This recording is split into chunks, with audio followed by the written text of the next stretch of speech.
Ito na naman po, mga minamahal, ang ating vice-presidente. You know, habang nandyan siya sa ibang bansa, syempre, we all know na updated din naman siya sa mga eksenang ganap dito sa bansang Pilipinas. Pero instead na makatulong, abay, ibinash pa ni VP Sara, ito nga pong pagpapaimbestiga ng ating presidente tungkol nga po dito sa maanomalyang flood control.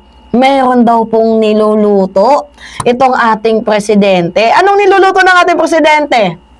Ha? Na baka makita ang mga anomalya sa panahon ng ama mo? Lalo pat, itong si Sara Diskaya. Umamin. Yes. Medyo mali nga lang atang pagtanong ni Senator Bato de la Rosa eh.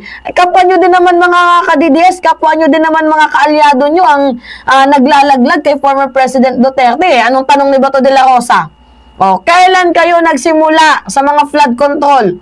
O, 2016, sabi ni Diskaya. Sabi naman ni Bato de la Rosa, please make sure of your answer. Sabi naman ni Diskaya, 2016 onwards po. O, see? Kung hindi dahil sa tanong ni Senator Ronald Bato de la Rosa, abay, tahimik sana ang kampo ninyo. Kaso kinalampag kayo ng sarili nyong circle eh. O tapos nga, sasabihin mo mayroong niluluto. Baka kamo naluluto kayo sa mga ghost project ninyo. So ngayon, pakinggan natin itong sinabi ni VP Sara Duterte, mga minamahal. Pero sila niluluto. Behind the scenes na syempre hindi natin nakikita dahil lahat tayo nakatutok doon sa flood control corruption. Kung seryoso lang talaga ang presidente, tapos na yan, isang araw lang matutulog niya lahat na may kagagawa ng corruption sa budget. Pero well, as you can see, parang nanonood tayo ng ano yun? Isang araw lang matutukoy na lahat ng mga korap? Ay, kung sa bagay. Diba? Mahilig kayong mambintang eh. Gawain ninyo eh. So malamang siguro isang araw lang tukoy na ninyo. Diba? Kasi gawain ninyo. Tulad kay Dilima. Kay Dilima nga, hindi nga naabutan ng isang araw yun eh.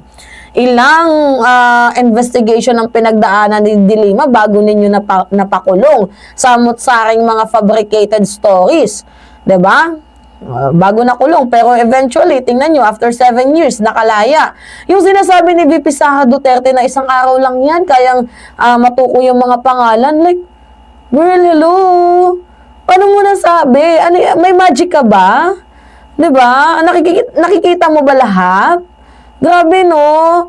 Instead na tumulong sana, itong ating vice-presidente, mukhang isa pa siya sa nagpapagulo dito nga po sa mga investigation. Well, sa aking nakikita, mukhang parang natatakot itong ating designated survivor, diba, na malaman, diba, ang mga controversial sa panahon ng kanyang ama. Akala ko ba bloodbath? Diba? May pa-bloodbath ka pang nalalaman. Dami mong sinasabi, nakaharapin mo. Pero ngayon, tingnan ninyo, gumagawa na naman kayo ng kwento. Alam nyo, sa nangyayari kay VP Sara Duterte, I think kailangan na nitong magpa-psychiatrist. Mukhang meron na nga siyang, you know, something sa pag-iisip. Parang, yung mga comment nga ng mga tao, ayun na naman siya. Hindi na naman siya tumitigil. Alam niyo yung mga kakamping, kung papipiliin Sara Duterte or PBBM, although hindi nila gusto yan si PBBM at itong si Sara before, pero kung papipiliin sa dalawang yan, yung mga kakamping, mas pipiliin pa nila itong si President Bongbong Marcos. To be honest. Kasi tingnan ninyo ang daming mga malalaking achievement na nagawa ng ating presidente. Napanagot, di ba, yung may pananagutan, dito nga po sa war crimes. Yung mga droga, ano nangyari? Diba? Nahuli. Pero hindi pa naman totally. Pero at least nabawasan. Tapos ngayon yung mga anomaly sa flood control. Diba? Alam mo, Sara Duterte, kung magrereklamo ka, dapat binriefing mo yung mga kaalyado mo. Oo. para nang hindi kayo, naglalaglagan or hindi nadudulas. 'Di ba? Isang araw lang daw tapos, mga minamahal. Yung tatay mo nga nagpa-imbestiga noon sa flood control, may nakasuhan ba? 'Di ba wala? Lakas ng sayad, no? Mga minamahal. O, sabi nga dito nang nag-comment, wala na talagang laman ng utak nito, puro pagdududa, pagigante, paninira. Siguro nakarinig siya sa mga bulong-bulong na siya lang ang nakakarinig.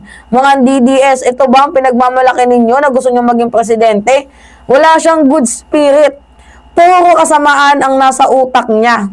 O, sabi naman ni Michael Custodio, paano kasi sangkot kayo sa napakalaking korupsyon? Sundan na ng tatay mo, sundan mo na ang tatay mo sa kangkungan. Actually, siguro kaya nagagalit na naman itong si VP Sara Duterte sa investigation ng ating presidente. It is because na baka yung maging ending ang sisi nito kay former President Duterte kasi mismong may pag-aamin na nga 2016 onwards. So maybe baka nung 2016 doon talaga yung naging peak ng korupsyon. Kumbaga, dinidisguise lang nila na hindi flood control project, hindi bill. Dinidisguise lang nila sa pangalan na ganun. Pero ang totoo, doon sila kumukuha ng funds for election. Gets ninyo, mga minamahal? Lutong-luto, no? Alam mo, Sarah, tumigil ka, ha? Panggulo ka talaga. Nakakapikon. 'Di ba? Pero sige, hayaan natin siya magsalita hanggang makita niya na lang na yung 51 billion flood control sa Davao ay iimbestigahan na. I think dyan na naman magdidilim ang paligid ni VP Sara Duterte. Matutunaw na naman at magugunaw na naman ang kanyang mundo. Imagine ang lakas magbitaw ng mga ganyang salita. Wala ka nang naiambag sa bansang Pilipinas, tapos yung mga sinasabi mo, mga pang sariling interest mo lang, sariling mga advokasya mo lang yung pinaglalaban mo. Bakit ka nandyan sa ibang bansa? Para sa tatay mo, mag-rally kayo, mag-protest kayo. Ba't hindi ka umuwi ng bansang Pilipinas? Diba ba't nandyan ka, sa The Hague, sa ibang bansa?